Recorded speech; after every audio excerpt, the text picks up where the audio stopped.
ஹலோங்க. இன்னைக்கு நம்ம தேன் ஜங்கு கூட ஃபர்ஸ்ட் தான் பார்க்க போறோம். பார்ட் 7 போன பார்ட் இதோட கம்ப்ளீட் பண்ணியிருந்தேனா, இந்த மாதிரி மியாவ் சரி நம்ம கல்யாணம் பண்ணிக்க போற மாப்பிள்ளைகிட்ட நம்ம படிக்கிறத பத்தி சொல்லி ஏதாவது சமாளிச்சுக்கலாம் அப்படின்ற ஒரு மைண்ட் செட்டுக்கு வந்துட்டா. ஆனா அவளுக்கு இன்னும் தெரியாது தான் கல்யாணம் பண்ணிக்க போறது ஜங்குக் அப்படிங்கிறது.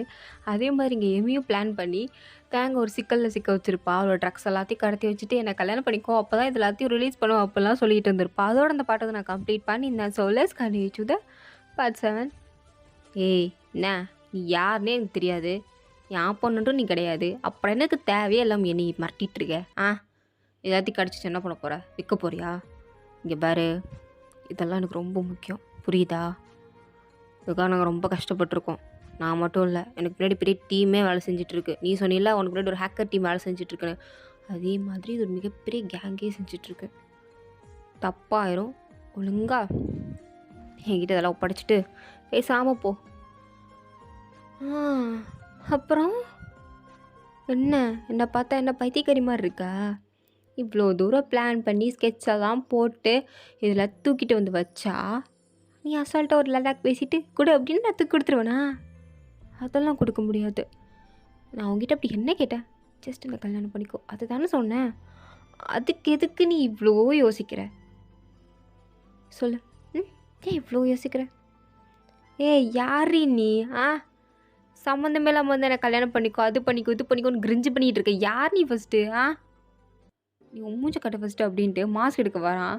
உடனே எம்மியில் இருந்துட்டு இரு இரு இரு இரு இரு அவசரப்படாத அவசரப்படாத, நீ சைன் பண்ணு, இது எல்லாத்தையும் நான் கொடுக்குறேன். இல்லைன்னா உனக்கு ஒன்றும் கிடைக்காது. அண்ட் இதோட ஒரு பெரிய சர்ப்ரைஸ் உனக்காண்டி நான் வச்சுருக்கேன். இது நீ சைன் பண்ண மாட்டேன்னு சொன்னால் அதை நான் ரிவீல் பண்ணுவேன் அப்படின்னு சொல்லிக்கிட்டு இருக்கேன். அவனா ஆரம்பத்துலேருந்து நான் சைன் பண்ண மாட்டேன்னு தான் சொல்லிகிட்டு இருக்கேன். எனக்கு விருப்பமே இல்லை, புரியுதா? உன்னை நான் எதுக்கு கல்யாணம் பண்ணிக்கணும்? என்னாலாம் பண்ணிக்க முடியாது. ஒழுங்காக பூத்திட்டு போடிங்கிட்டு. தப்பு பண்ணிட்டேன், ரொம்ப பெரிய தப்பு பண்ணிட்டேன். டைலாக் பேச தள்ளு அப்படின்னு அப்படியே அவளை தள்ளி விடலான்னு போகும்போது அப்போ கரெக்டாக வீல் சேரில் யாரையோ தள்ளிட்டு வராங்க மியாவோட ஆளுங்கள்லாம். அப்போ தேங்கு திரும்பி பார்க்குறான். எங்கேயோ பார்த்த மாதிரி இருக்கேன்னு பார்த்தா அவள் ஜங்குக்கு தான் கடத்தி கொண்டு வந்து வச்சுருக்கா. அதை பார்த்துட்டு தேங்காய் செம்மக்கோ வந்துருச்சு.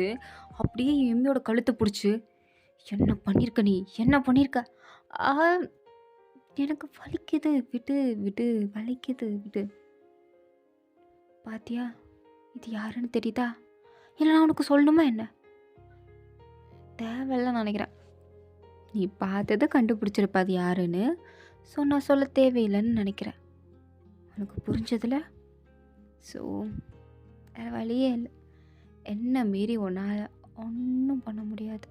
சைன் பண்ணி கொடுத்துட்டு போயிட்டே இரு அப்படின்னு சொல்லும்போது அவனுக்கு ஒரு வழியில் ஜங்குவை காப்பாற்றணும். பத்தாவது வரைக்கும் அந்த ட்ரக்ஸை காப்பாற்றணும்னா என்ன பண்ணணும்? சைன் பண்ணி தான் ஆகணும். அவனும் அப்படியே இந்த மேரேஜ் ரிஜிஸ்டர் பேப்பரை வாங்குறான்.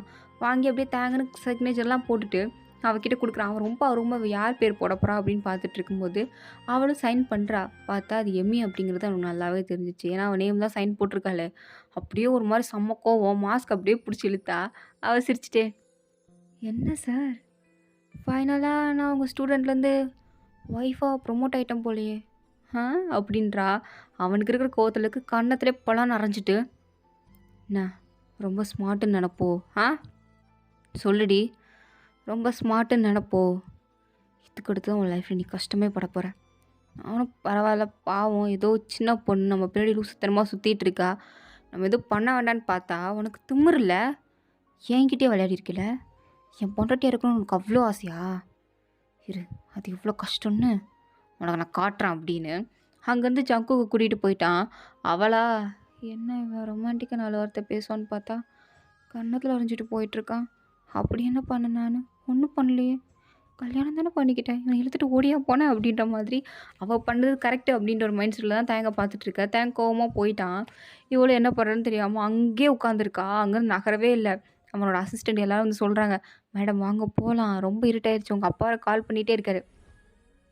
எங்கள் அப்பாட்ட சொல்லு எனக்கும் அந்த தேங்கும் கல்யாணம் ஆயிடுச்சுன்னு. அவன் தான் என் புருஷன் சொல்லு, அவனை வந்து என்னை கூட்டிகிட்டு போக சொல்லு. அப்போ நான் தானே வருவேன், இல்லை நான் வரமாட்டேன், என் புருஷன் கூப்பிட்டா தான் வருவேன், போய் சொல்லுடா போ அப்படின்னு சொல்லும்போது அவனுக்கும் என்ன பண்ணுறேன்னு தெரியாமல் அப்படியே மியாவோட அப்பா கால் பண்ணி இது எல்லாத்தையும் சொல்லிட்டா. அவர் வந்து அடிக்கிறார் அவளை. என்ன நினச்சிட்டு இருக்க? ஒத்த பிள்ளைன்னு பாசத்தை கொடுத்து வளர்த்தா நீ என்ன ஏதோ ஒரு பொறுக்கி பிள்ளை கல்யாணம் பண்ணிட்டு வந்திருக்க? இங்கே பாருங்க, நான் எந்த பொறுக்கி பையிலே கல்யாணம் பண்ணல. என் ப்ரொஃபஸர் தான் கல்யாணம் பண்ணிக்கிட்டேன். அவரும் ஏதோ பிளாக்மெயில் அவரை பண்ணாதான் என்ன அவர் கல்யாணம் பண்ணிக்கிட்டார். ஒழுங்கா வந்து கூட்டு போக சொல்லுங்க அப்படின்னு சொன்னதும், அவங்க அப்பாவுக்கு ஒரு அது சந்தோஷம். நல்ல வேலை ஏதோ ஒரு பொறுக்கி பையனை தான் கல்யாணம் பண்ணி ஏமாத்துட்டேன்னு நினச்சேன். இந்த சார் தானா பரவாயில்ல நல்ல பையன் தான் அப்படின்னு அவருக்கு ஒரு மாதிரி சந்தோஷமாக தான் இருக்கு. அவங்க அம்மாவும் சரி பரவாயில்ல கால் பண்ணி வர சொல்லுங்கள் என்னதான் இருந்தாலும் பண்ணிக்கிட்டா என்ன பண்ணுறது அப்படின்னு சொல்லும்போது அவரும் கால் பண்ணி தேங்க கூப்பிடுறாரு. தேங்க்கு என்ன வேண்டாம் நான் சொல்ல முடியும், வேண்டான்னு சொல்ல இவன் மாஃபியான்னு தெரிஞ்சிடும்ல. ஸோ அதனால் அவனும் வரான் வந்து, இங்கே பாருங்கள் சார் இது கம்ப்ளீட் ஒரு மிஸ் அண்டர்ஸ்டாண்டிங். உங்கள் பொண்ணுக்கும் எனக்கு அந்த சம்மந்தம் இல்லை. அவள் என் மேலே இன்ட்ரெஸ்ட்டாக இருந்திருக்கா அது எனக்கு தெரியும். பட் அதுக்காண்டி உங்கள் பொண்ணு இந்த மாதிரிலாம் என்னை பிளாக்மெயில் பண்ணி சிக்னேச்சர்லாம் வாங்கிட்டா இது ஒரு மிஸ்டேக்காக கல்யாணம் ஆயிடுச்சு அவ்வளோதான் விட்டுருங்க இது அப்படி சொல்லும்போது, ஐயய்யோ மாப்பிள்ள மிஸ்டேக்கா என்னது நீங்கள் தப்பான வார்த்தையில் சொல்லிட்டு இருக்கீங்க, அதெல்லாம் ஒரு மிஸ்டேக் இல்லை கரெக்டாக தான் பண்ணியிருக்கீங்க. சார் என்ன பேசுகிறீங்க? அதெல்லாம் நான் கரெக்டாக தான் பேசுகிறேன். என்ன என் பொண்ணுக்கு ஒரு நல்ல மாப்பிள்ளை கிடைக்காதா அப்படின்னு தான் வெயிட் பண்ணிகிட்டு இருந்தேன். பரவாயில்ல நீங்களே கொஞ்சம் என் பொண்ணை பார்த்துப்பீங்க அப்படின்ற நம்பிக்கை எனக்கு இருக்குது. ஏன்னா என் பொண்ணுக்கிட்ட என்னை விட நீங்கள் நல்லா ஸ்ட்ரிக்டாக இருக்கீங்க. ஸோ அதனால் என் பொண்ணு நீங்களே வச்சுக்கோங்க. சார் அது இன்னும் ஒரு 2 நாளில் நம்ம அஃபிஷியலாக எல்லாருக்கும் அலௌன்ஸ் பண்ணிடலாம். அது வரைக்கும் மியா அங்கே கூட இருக்கட்டும். இப்போ இதை சொல்லலான்னு தான் கூப்பிட்டோம். நீங்கள் கிளம்புங்க அப்புடின்னு. அவங்க பாட்டுக்கு பேசுகிறாங்களே தேங்க் இதில் இன்ட்ரெஸ்ட்டாக இருக்கா இவ கூட நீங்கள் வாழ்கிறீங்களா அப்படின்லாம் எதுவுமே கேட்கல. அவள் கல்யாணம் பண்ணிக்கிட்டா நீ வாடுப்பா அப்படின்னு முடிச்சுட்டு அங்கேருந்து கூட்டு போயிட்டாங்க. எமிக்கா பரவாயில்ல நம்ம பேரண்ட்ஸ் இந்த மேரேஜ் அக்செப்ட் பண்ணிக்கிட்டாங்க, போக போக நம்ம இவனையும் மாற்றலாம் அப்படின்னு தேங்க பார்த்து நக்கெல்லாம் சிரிச்சிட்டே போயிட்டு வரேன் ஹஸ்பண்ட் அப்படின்னு சொல்லிட்டு போகிறான். அவனுக்கா அப்படியே ஆத்திரமாக வருது. அவளை பார்க்கும்போது அவ்வளோ கொலவெறி ஆகுது.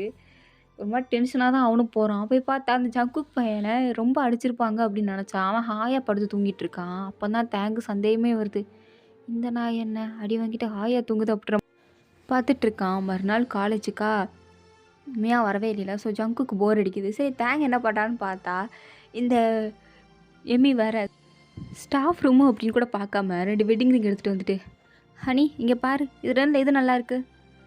ஏய் காண்டேத்தாத பேசாம போயிரு, உன் மேலே சரிகானில் இருக்கேன் விளையாடிட்டு இருக்காத, அவ்வளோதான் எம்மி மனுஷனாகவே இருக்க மாட்டேன் பேசாமல் போயிரு. ஐயோ ஹனி நீ கோவப்படும் போது கூட அழகாக இருக்கு சொல்லும், பட் இப்போ அது இம்பார்ட்டன் இல்லை. இந்த 2 ரிங்கில் எது நல்லா இருக்குது சொல்லு. ஆனால் எனக்கு இந்த 2மே பிடிச்சிருக்கே, பேசாமல் இது எங்கேஜ்மெண்ட்டுக்கு ஒன்று வெட்டிங்க்கு ஒன்று போட்டுக்கலாமா. ஆனால் நம்மளுக்கு தான் கல்யாணம் ஆயிடுச்சு அப்போ வெட்டிங்கு தான் ஒன்று எடுக்கணுமா சொல்லி ஏதாவது அப்படின்னு இவ கிரிஞ்சு பண்ணிகிட்ருக்க. ஜங்குக்கா தேங்காய் நிலைமை அடித்து சிரிக்கவா அழுகவான்னு தெரியாமல் ஒரு மாதிரி பார்த்துட்ருக்க. தேங்காய் ஜங்குக்கு பார்த்து ஒரு மரம் வச்சுட்டு, உன்னால தான் நான் இது எல்லாத்துமே இவகிட்ட நான் படுறேன் அப்படின்னு. எம்மி போங்கிறது அவ்வளோதான் சொல்லுவேன். சரி விடு ஜங்குக்கு இருக்காருன்னு சொல்லி வெக்கப்படாத அப்படின்னு சொல்லிட்டு போயிட்டா. ஜங்குக்கு சிரிப்பு தான் வருது, சிரிச்சிட்டு இருக்கான். ஸோ அப்படியே ஒரு 2 நாள் வருது. இன்றைக்கி தான் தேங்க்கும் எமிக்கும் மேரேஜ்னு எல்லோரும் அலௌன்ஸ் பண்ண போகிறாங்க. அதே மாதிரி அலௌன்ஸ் பண்ணி ஃபார்முலா எப்படிலாம் வெட்டிங் நடக்குமோ அந்த மாதிரி நடக்குது. எமியா அந்த ஒயிட் கவுனில் பார்க்க சூப்பராக வரா. ஏன்னா எமி கொஞ்சம் பணக்கார வீட்டு பொண்ணு தானே. ஸோ அதனால் கொஞ்சம் கிராண்டாகவே மேரேஜ்லாம் நடக்குது. தேங்க்கு தான் அதில் சுத்தமாக விருப்பம் இல்லை. மூஞ்ச பார்த்தாலே நல்லாவே தெரியுது. அவன் ஏதோ நிற்க சொன்னாங்களே இப்படின்ற மாதிரி நின்றுட்டு இருக்கும்போது எம்மியை பார்த்தது ஒரு செகண்ட் அவனுக்கே நல்லா இருக்கால இந்த ஒயிட் கவுனில் சூப்பராக இருக்கால அப்படின்னு தோணுது. இருந்தாலும் இவ்வளோ போய் நானத்தை பார்த்துட்டு அப்படின்னு தான் இருக்கான். ஃபாதர் கேட்குறாரு, உங்கள் 2 பேருக்கு ஆல்ரெடி கல்யாணம் ஆச்சு, இருந்தாலும் கேட்கணும் அப்படிங்கிறது என்னோட ஒரு டிசிஷன். ஸோ நான் கேட்குறேன் உங்கள் 2 பேருக்கு மேரேஜ் பண்ணிக்க சம்மந்தமாக அப்படின்னு கேட்கும்போது எம்மியா சம்மதம் அப்படின்ட்டா. தேங்க கேட்கும்போது அவன் ஒரு மாதிரி எம்மியை பார்த்துட்டு அதான் ஆயிடுச்சு அப்படின்னு சம்மதம் அப்படின்னு சொன்னதும் 2 பேரும் ரிங்கை எக்ஸ்சேஞ்ச் பண்ணிக்கோங்க அப்படின்னு 2 பேரும் ரிங்கெல்லாம் எக்ஸ்சேஞ்ச் பண்ணிக்கிட்டாங்க.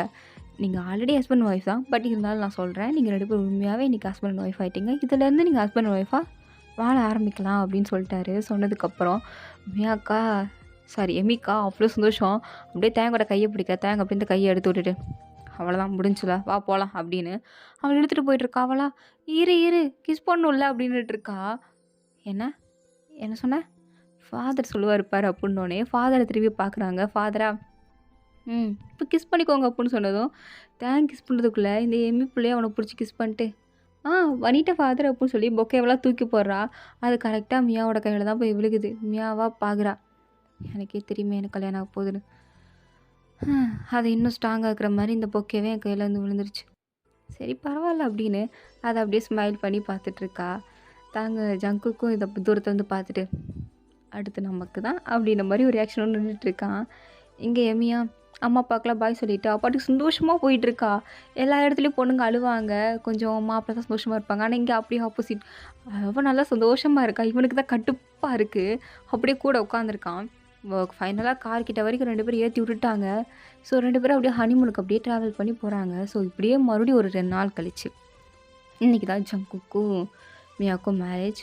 ஸோ மியாவுக்கு இன்னுமே தெரியாது நம்ம ஜங்குக்கு தான் கல்யாணம் பண்ணிக்க போகிறோம் அப்படிங்கிறது. அவளுக்கு ஏதோ ஒரு பையனை கல்யாணம் பண்ணிக்க போகிறோம் அப்படின்னு தான் தெரியும்.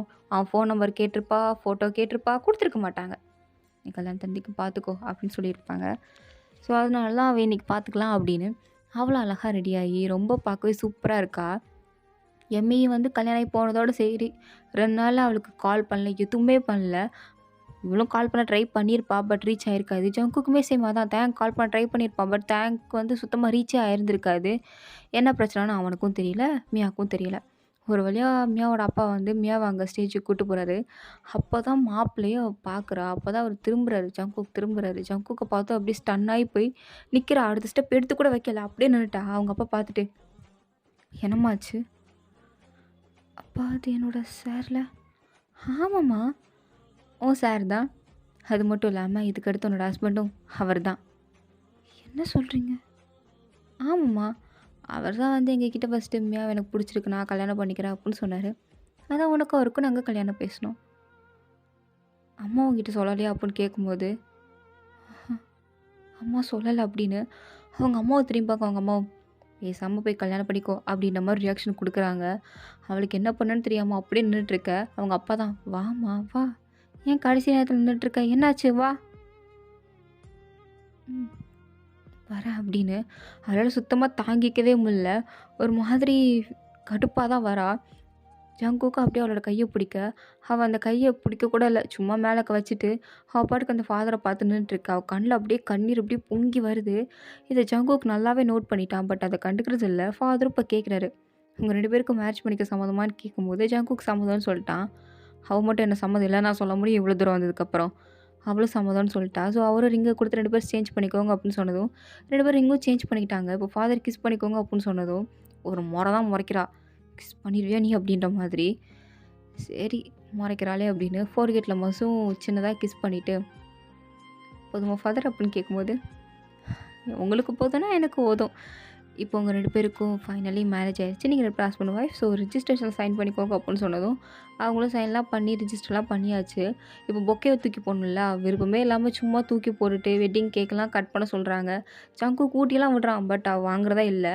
அவள் பாட்டுக்கு சும்மா கையால் வாங்கி வாய்க்குள்ள போட்டுட்டு ஏதோ சாப்பிட்ணுமே அப்படின்ற மாதிரி ஒரு ஆக்டிங்கை விட்டுட்டுருக்கா. ஜங்குக்கு நல்லா தெரியுது செம்ம கானில் இருக்கா அப்படின்னு.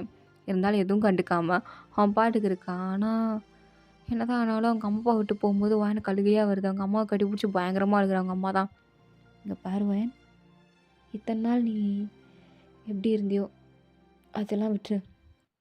ஆனால் இதுக்கடுத்து நீ ஒழுங்காக இருக்கணும், சரியா? ஏன்னா இப்போ நீ ஜங்குக்கோட ஒய்ஃப் ஆகிட்ட.